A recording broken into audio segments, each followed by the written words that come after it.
इंदौर के शांति निकेतन क्षेत्र में रहने वाले वरिष्ठ नागरिक दंपति कनकलता सिंघानिया और विनोद कुमार सिंघानिया अपनी बहू रुचि शर्मा और उसकी बहन मिया शर्मा पर गंभीर आरोप लगा रहे हैं। दंपति का कहना है कि शादी के कुछ महीनों बाद ही रुचि वर्ष 2022 में उनकी संपत्ति लेकर गाजियाबाद चली गई। इसके बाद उनके खिलाफ गाजियाबाद व दिल्ली की अदालतों में दहेज प्रताड़ना, घरेलू हिंसा और बलात्कार जैसे झूठे मामले दर्ज कराए गए, जिन्हें जांच में निराधार पाया गया।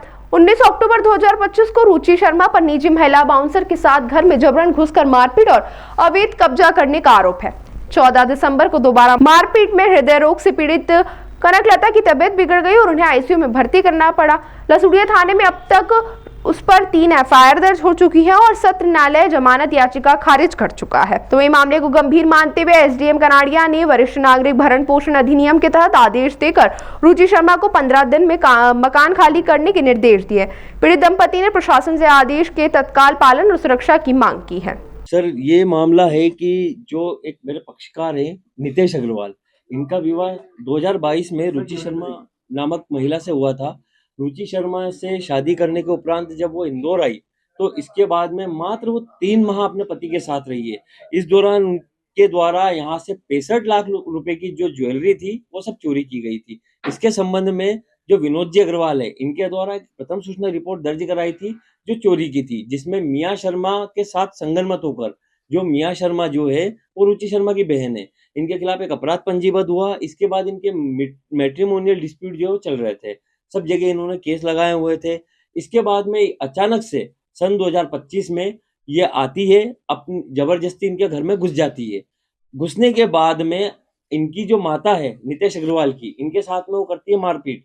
इसकी भी एक एफआईआर हो रखी है जिसमें 452, 323, 294, 506 में हुई है। इसके बाद में वो घर से जितने नगद थे, आभूषण थे, वो सब चोरी कर रही थी सर। इसके संबंध में भी 3 एफआईआर लगभग हो चुकी है रुचि शर्मा के विरुद्ध।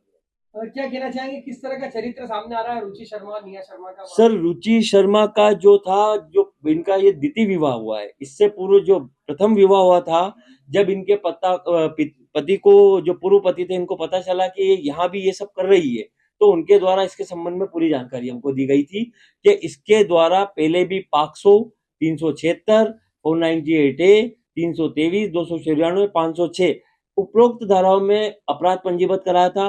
फिर ब्लैकमेलिंग करते हुए उनसे लाखों रुपए ऐंठे और उसके बाद सारा मुकदमा रफा दफा कर दिया और जो रुपए थे, और इनका काम यही रहता है कि ये नए नए पैसे वालों का घर ढूंढती है और उनको ब्लैकमेल करती है। फरियादी जो है आपके क्लाइंट है, वो लसूड़िया थाने पर भी गए हैं, बता रहे हैं उनकी सुनवाई नहीं हो रही है, क्या कहना चाहेंगे? सर, जो पुलिस वालों ने रिपोर्ट लिखी है लसूड़िया थाने ने, उन्होंने जो है मामूली धाराओं में एफआईआर पंजीबद्ध की है, जबकि हमारे पास पूरी वीडियो रिकॉर्डिंग है कि जितने ये ऑनलाइन जोमेटो वालों से खाना मंगवाती थी, सारी चीजें मंगवाती थी घर में, जो भी थे इनके परिचित आते थे, उनके साथ में ये बाल्टी से, रस्सी से कुछ जो घर के नकदी है, आभूषण है, उन सबों को, सामानों को बाल्टी में रख के दे देती थी। तो इस प्रकार से इन्होंने घर में चोरी की है। जब इस बात की आपत्ति कनकलता जी अग्रवाल के द्वारा की गई तो उनके साथ मारपीट की गई, और नितेश अग्रवाल जब आया उनको बचाने के लिए आधे घंटे बाद, तो उनको भी सीढ़ियों से धक्का दे